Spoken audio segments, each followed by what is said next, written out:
So we are at home in the AC because it's so hot outside. And we're hanging out with these exalted personalities. And yeah, we're reading Bhagavatam. Canto 4, chapter 20, text 14. Om Namo Bhagavate Vasudevaya. Om Namo Bhagavate Vasudevaya. Om Namo Bhagavate Vasudevaya. To give protection to the general mass of people who are citizens of the state is the prescribed occupational duty for a king. By acting in that way, the king in his next life shares 1/6 of the result of the pious activities of the citizens.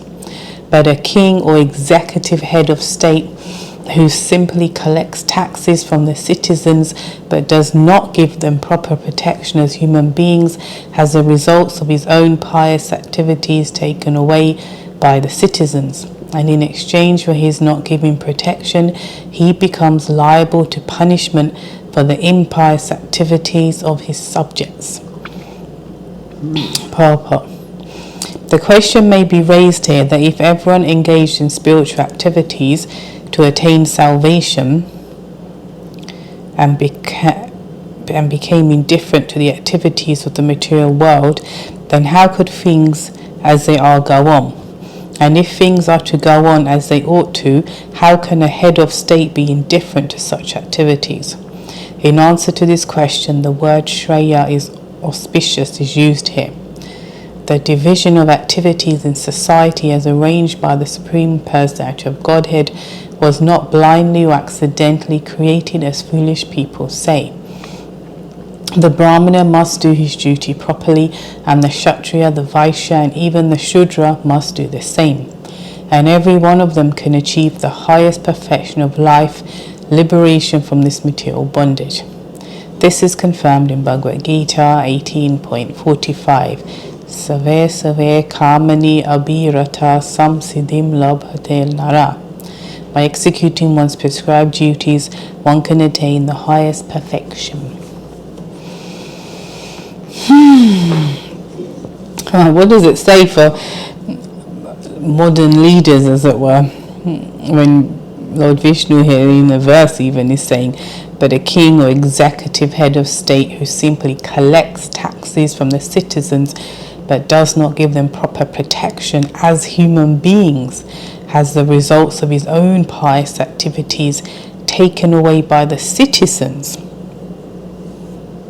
I mean, it's quite normal for the modern leaders in any country, not pointing fingers at any one country, and I'm sorry, it's all tinged with something, but tax to high heaven. And can we say really that there is a country that's not touched by sections of society that are vulnerable and not sheltered? Does everyone have access to healthcare and proper housing and just education available for kids and that? I think it's interesting and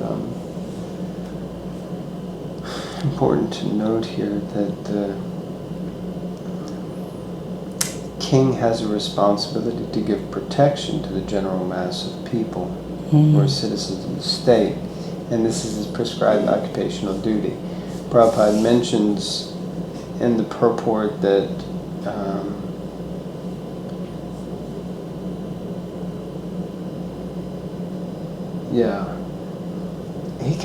that first question that happened in the purport really kind of struck me, because it was like, what is he asking? What does that have to do with the verse? Because the verse is very much focused on what is the dharma of a king, that he has to give protection to the citizens.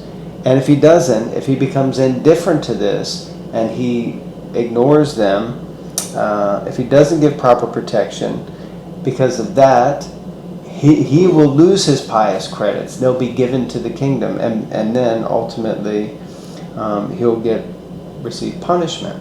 But Prabhupada's first question is he says the question may be raised here that if everyone engaged in spiritual activities to attain salvation and became indifferent to the activities of the material world, then how could things as they are go on?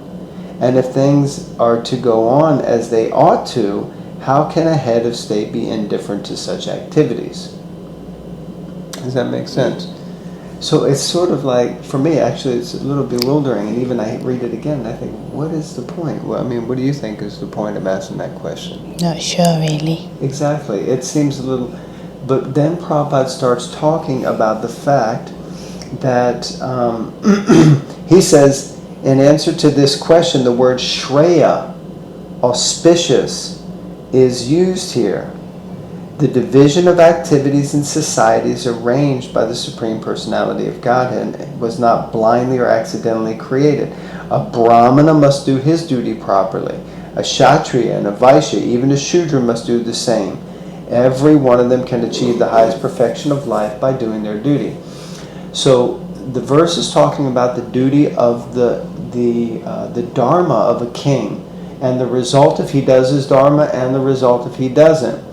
And then Prabhupada poses this question, which is, what if everybody decides to become indifferent to the material world, and basically what he's insinuating is renounce? What if everyone just becomes renounced from the material world and just pursues spiritual salvation? How are things going to go on? How are things going to function? And then he says, and if things are to go on as they ought to, how can the head of state be indifferent to such activities? So it means whoever's in charge has to act a certain way. So this is, I think it's just super, super, super valuable and important. And recently I've been reading this book, Career Dharma, listening to some lectures by Urmila Devi, and also she's coming to New York soon to do her Career Dharma, like a taster course in one day or something. So the point here is that we have to act according to our nature and perform our prescribed duty. And for a king, that means to protect the citizens. Now, we often hear that actually we have to accept Krishna as our protector. Exactly, right? We have to accept that Krishna is our protector and no one else can be our protector. So where does that leave the king? What's he doing? Because he's not Krishna. But he is empowered by Krishna to protect us. So therefore you have a personality who takes a role in a position of protecting on behalf of Krishna. So that's the point. And then Krishna empowers the Brahmanas to teach, to give knowledge about him.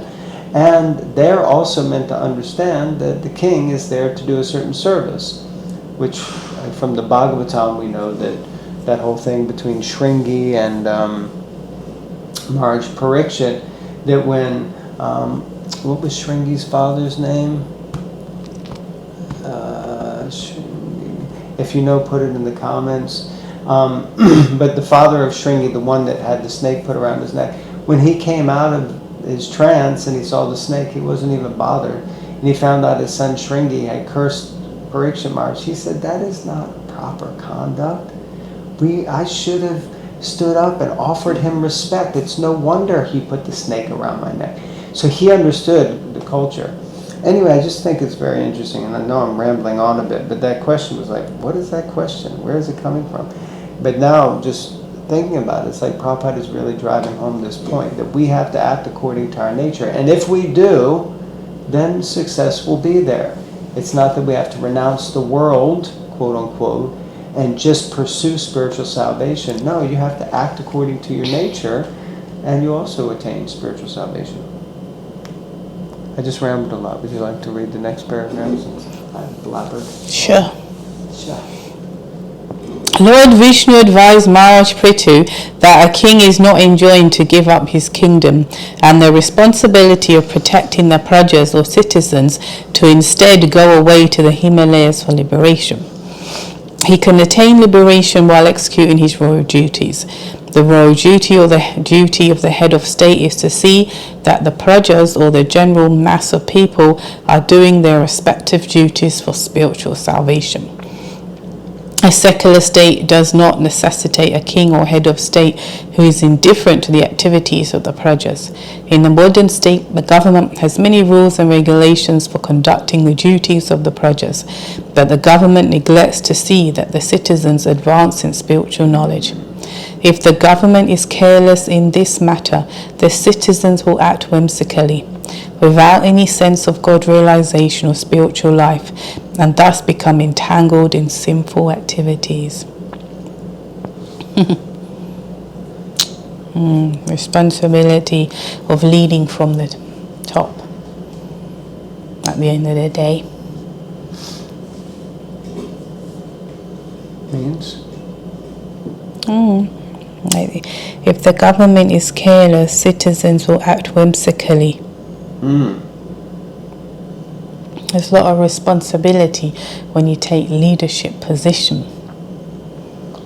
There's a lot of responsibility, because it sounded like you said there's not. No, I said there's a lot. Yeah, there's a lot.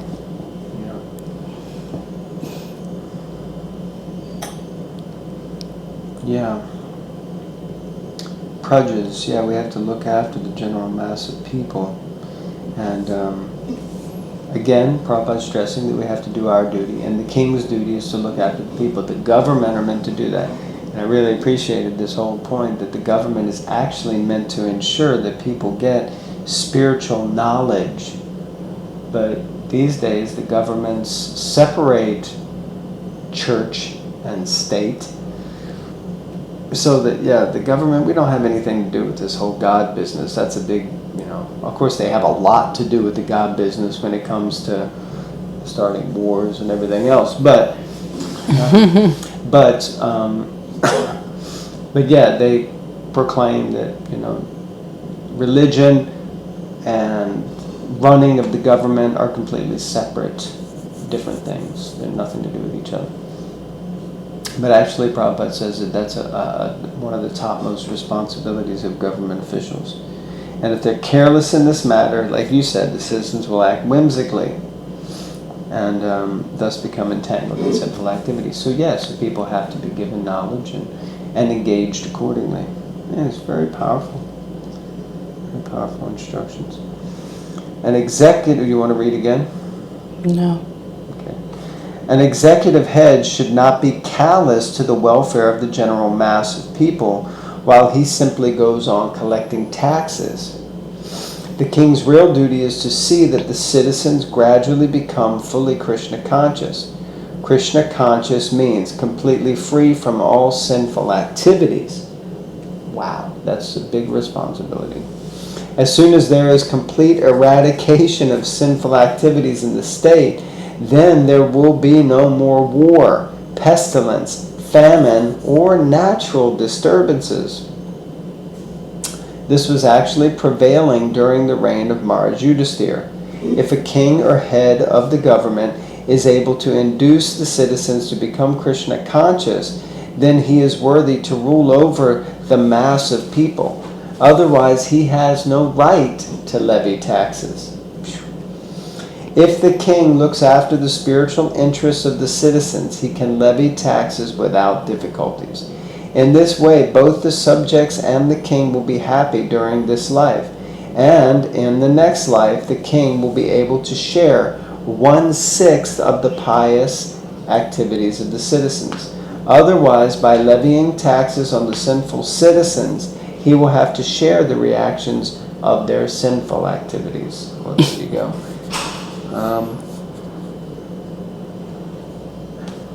Kings have a big responsibility,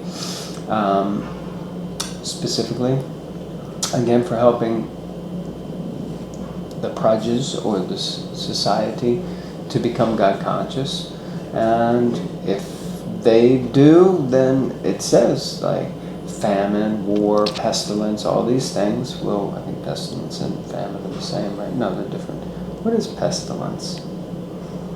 Pestilence. Is it like diseases? Yes, plague, a fatal epidemic disease, especially Not COVID. Yeah. Not to be controversial. Yes. So there you go. Anyone out there in leadership position, governments, listen. Alright, final paragraph.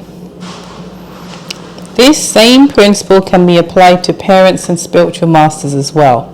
If parents simply give birth to children like cats and dogs, but cannot save their children from imminent death, they become responsible for the activities of their animalistic children. If only. Lately, such children are turning into hippies. Krishna, Krishna, Vishnu, Vishnu. Similarly, if a spiritual master cannot direct his disciples to become free of sinful activities, he becomes responsible for their sinful activities. These subtle laws of nature are known to the present leaders of society. Since the leaders of society have a poor fund of knowledge and the citizens in general are rogues and thieves, there cannot be an auspicious situation for human society. At the present moment, the whole world is full of such an incompatible combination of state and citizens, and therefore there is constant tension, war and anxiety as an inevitable result of such social conditions. Ain't that the truth? Yeah, it's true. That's true about, not to be controversial, but parents' responsibility. I remember we were having a discussion once with devotees, and they were talking about, we'd send them to such and such school because they'll make them devotees, and I wasn't sent to a faith school. I don't think that turned out that bad. Can we talk about that, bro? Because I strongly believe my family foundation, the setup, that's what formed my character and how I was and how I mingled and what I did and didn't do. And it was very strong in the family, the culture, the do's and don'ts and the faith. And that sent me out in the world, school, college, whatever. So I remember this conversation, and I didn't say it because it was too touchy, but I wanted to say, because we were having the conversation, and one of the kids, we were with a couple, parents, mum and dad, and one of their kids was doing handstands on the sofa, exposing themselves, and the other one was running in and out the room, and it was like, but they're not in school now. So what character are they forming now? It was just like, you can't just, they're going to go to that school and then, blame the school, as it were. Let's be honest, people do that, but I think it's a touchy subject, but I think it definitely does depend what environment you come from. Actually, another quick one, when I was at secondary school, I went to all girls secondary school, and one girl was there. She was like the class bully. She didn't bully me for some reason, but she was the class bully, like tough kid, tough. I didn't know what her problem was, but anyway. And I was always there, with the full uniform because I liked it, blazer, tie, everything. And then she'd come. She never had a blazer on. The tie was like you see in the movies when men wear ties and they're like half pulled off, and like, did you do a hard day's work at night or something? Come in, But I remember something that really stood out for me because I couldn't get her, and she was in the back of the classroom, I was in the front and all that. But one time she was walking past me, and the shirt with part of the uniform was white and the rest was grey and red. And when she walked past me, I saw her collar of her shirt, because the tie wasn't put as proper as you're supposed to, like up here, and it was really unclean. It was extremely unclean, and because of my naivety and the way I was being brought up in the culture, it's like you just wouldn't have left the house like that, and my stuff was all clean and washed and ironed and regular. And I remember thinking, I don't know, it just touched me that I wonder where you come from, like what the home life is, if that makes sense, that you're leaving the house, and then you kind of like look at that person in a different light, and the shirt's always crumpled, barely putting the tie on, barely have the uniform. Maybe they can't, because it's a lot of money, as we know. Uniforms, the blazer cost a lot of money. You have to pay for every single thing. Maybe I couldn't afford the full uniform, and And when you come from a background of whatever, I don't know, but not stable, you do act out, you do lash out, you are frustrated, you are angry, there is something there. And then where do you take it out? You take it out amongst, you come to school, whatever, and it really changed my perspective of her somehow. I don't know why that image, but I remember thinking, felt sorry for her. Instead of avoiding her and thinking, oh, gosh, she's a troublemaker, I just felt sorry for her. I thought, I don't know, something. I just thought it was interesting, and I felt sad for her in whatever situation, life. Anyway, she may or may not have been in a home to have that lack of care, if that makes sense. So I just feel it's very powerful. Parents can really shape the character of a jiva. Not can, they do. Yeah. Every single way. Yeah, really. Of course, we're reading the past. I'm a Prithu Maharaj here now, and before Prithu Maharaj was King Bena, and he was born to King Anjana, I think it was, and King Anjana was a great king, but he had a son who was not such a nice guy. So that can happen also. But of course, it's a big responsibility being a parent, and not everyone is qualified for it, and you don't have to pass any tests or do any education to learn how to be a parent. You just do the do, and there you go. You can be a parent, no questions asked as such, even before you get your driving license or before you start voting. Yeah. And you're like, they're the parents of that kid. What? What? Okay, we're really opening up some stuff now. Yeah, we're not controversial. Yeah. Okay, thank you all very much. We're going to stop here. That was one beautiful verse and purport. It's all you need sometimes from the Bhagavatam, just to light you up. Thank you very much. Have a great evening, and remember to read Srimad Bhagavatam. Remember to share, comment, like, subscribe. Hare Krishna.